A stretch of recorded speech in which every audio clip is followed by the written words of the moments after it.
An aircraft takes off from an airfield and doesn't land again for over 2 months. No, it didn't crash.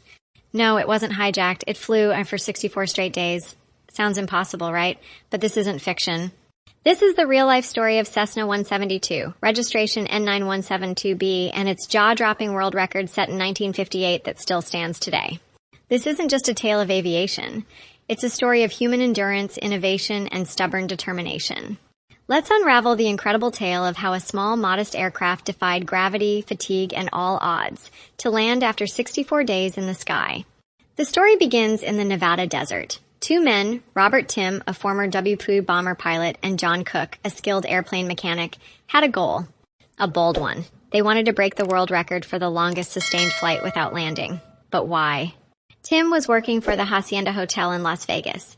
He saw this not just as a personal challenge, but as a publicity stunt to bring attention to the hotel. The idea was simple. Keep flying, refuel in midair, and promote the hotel with a giant Hacienda logo painted on the plane. But executing it? Not so simple. The aircraft they chose was a Cessna 172, a reliable, small, single-engine plane. To prepare for the marathon flight, it needed massive modifications. A second fuel tank was added inside the cabin. A custom oil pump system was built, allowing oil to be added mid-flight. They installed a small platform with a mattress so one person could rest while the other flew. A winch and pulley system was mounted to allow supplies, food, fuel, water to be hoisted from a truck during flight. Everything was tested rigorously. They even performed dry runs for refueling. Timing, accuracy, and nerves had to be perfect. A mistake in mid-air refueling could be fatal. On December 4th, 1958, the journey began. Robert Tim and John Cook lifted off from McCarran Airport in Las Vegas and started the clock. From that point, they would stay airborne for 64 days, 22 hours, and 19 minutes, circling the desert skies in shifts, one piloting while the other slept. But flying for that long came with insane challenges. There were no autopilots, no luxury, no bathroom, just raw stamina and basic comforts. Their daily routine was grueling. Every day they refueled twice. A moving truck carrying fuel and supplies would drive at 70 mph across a straight road in the desert. The aircraft flew just 20 feet above the ground as a hose was extended and locked in. The co-pilot leaned out to grab supplies and fuel. Imagine doing that. Twice a day, every day, for 2 months.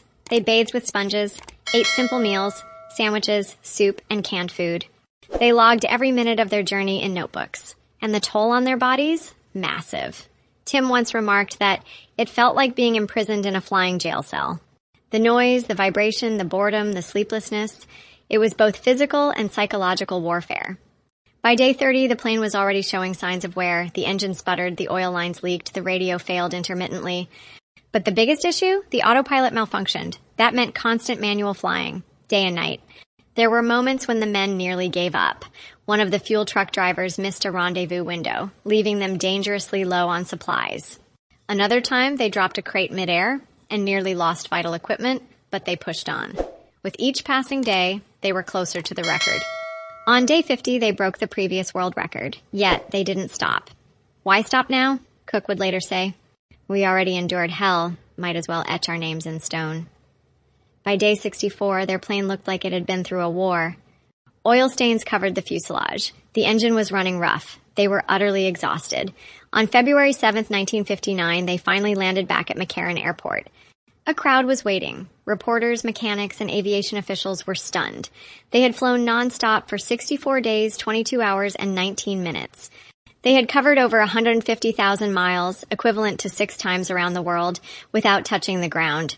The plane itself, Cessna 172 N9172B, was retired and eventually placed on display at McCarran International Airport. Today, you can still see it at the Ely Airport in Nevada, a legend suspended in time. As for Tim and Cook, they became aviation icons. Though both have since passed away, their feat remains unbroken, even in the age of advanced jets.